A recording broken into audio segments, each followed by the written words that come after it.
Posted by you/Ashley or else. Make a developmentally disabled boy cry, lose your family.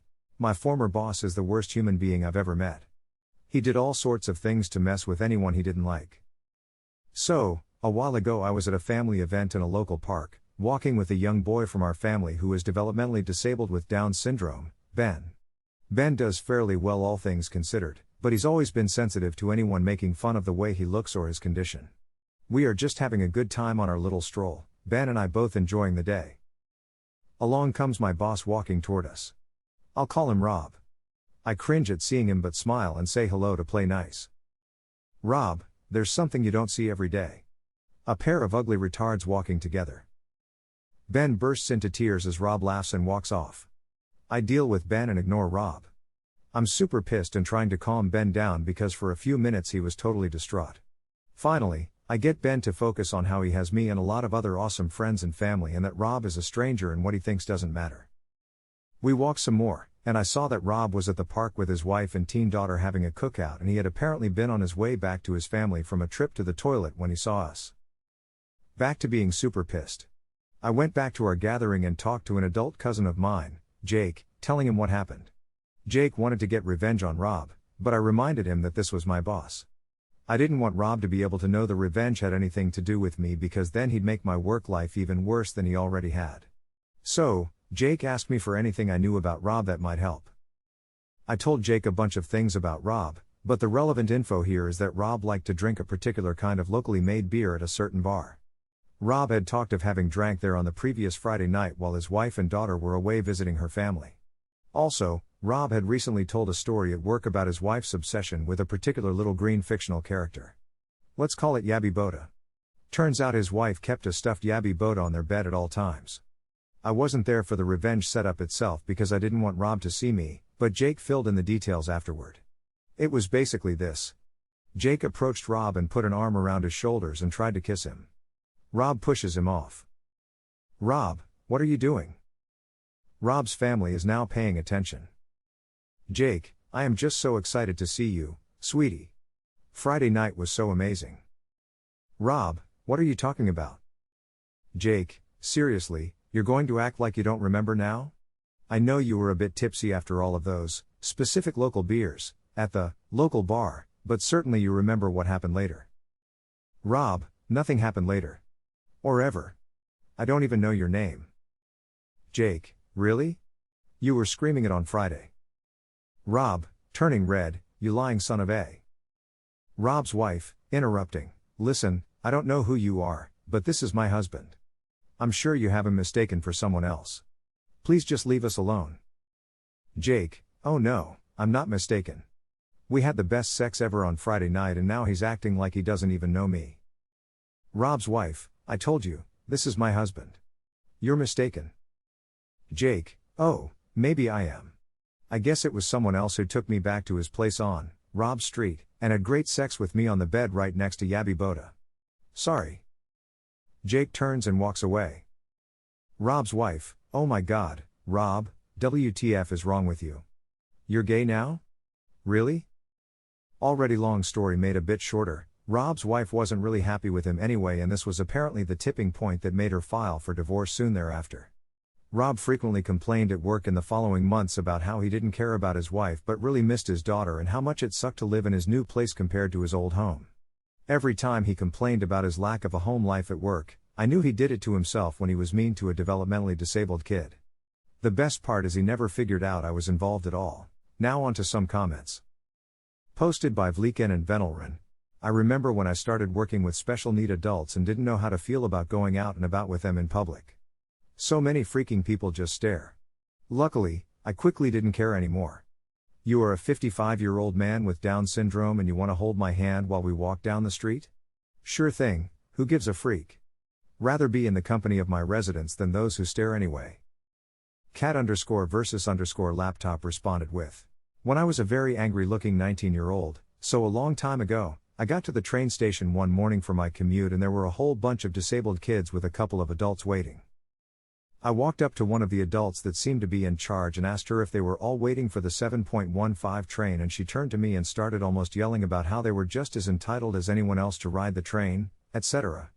When she wound down, I told her sure, but this train is going to be packed, there usually aren't any seats available even when it arrives here. If you wait for the 7.25 it will be basically empty, it's in all stations and takes longer to get to the city but you will all be able to sit, and together. I just wanted to let you know.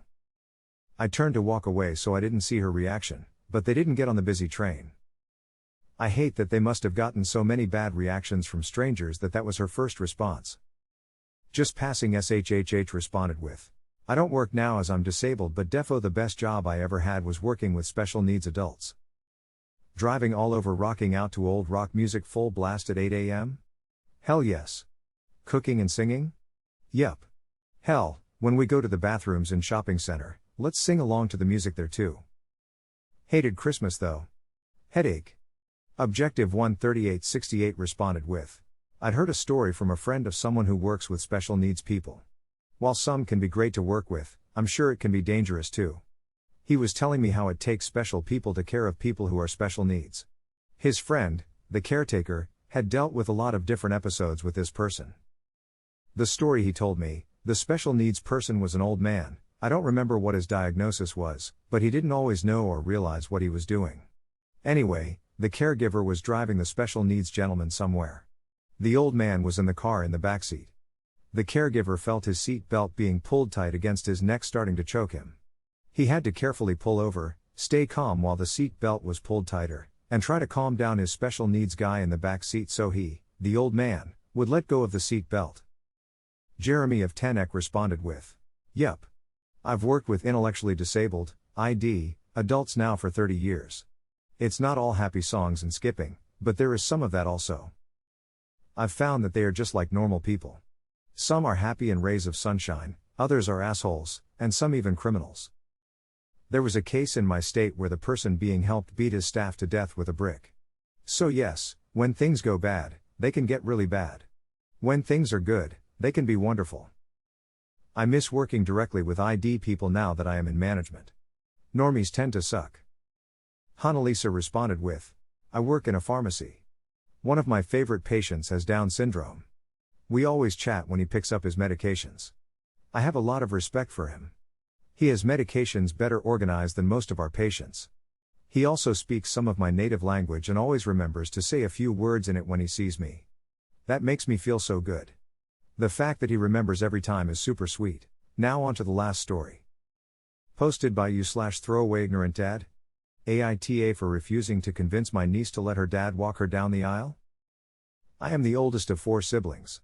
Me, 47M, Ellie, 45F, Jamie, 41M, and Jane, 38F.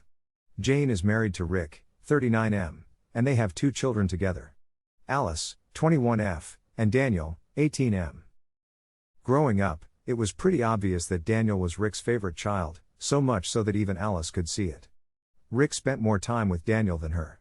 She's complained about it to her mom, but she either just dismissed her concerns and said she was overthinking it, or called her ungrateful, because some people don't even have fathers. We've talked to my sister over and over about this, but she just thinks we're trying to undermine her because we're older. She is closest to my younger brother, Jamie. To put it simply, they always did all the things that Alice wishes Rick would do with her. She even admitted to me once in secret that she sees Jamie as more of a father than Rick. Recently, my niece announced that she was getting engaged to her boyfriend of 3 years. Everyone was happy for her obviously, but then came the comment that set everything ablaze. My sister said my favorite part will be when your father walks you down the aisle. It'll be beautiful. Alice stared at her, before rolling her eyes and saying, Actually, I'd prefer it if Uncle Jamie walked me down the aisle. My sister looked horrified, but Rick shot up and lost his crap. He demanded to know the meaning behind her decision, and Alice replied that she just would prefer it if her favorite uncle walked her down the aisle. Rick shouted that he's her father, and that honor should go to him. Alice said bitterly that her Uncle Jamie is more of a father than he is, and that he can have a special role at his golden child's wedding.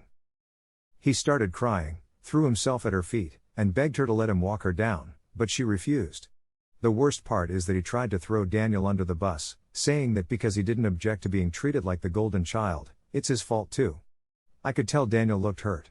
She kicked him out right then and there, along with Jane who made no attempt to stop him. Jane called me and asked me if I could either convince Alice to let her father walk her down or convince Jamie not to accept the role. Apparently, she called Jamie and asked him to resign, but he refused, saying that Rick brought this on himself. Jane says that Jamie respects me the most, so he'll listen if talked to him. I told her to F off and I hung up. Ellie says I should have made more effort to convince Alice, because this could have been a chance to bond with her father. My mom thinks that Jamie is being unfair to Rick, whilst everyone else is backing us. AITA?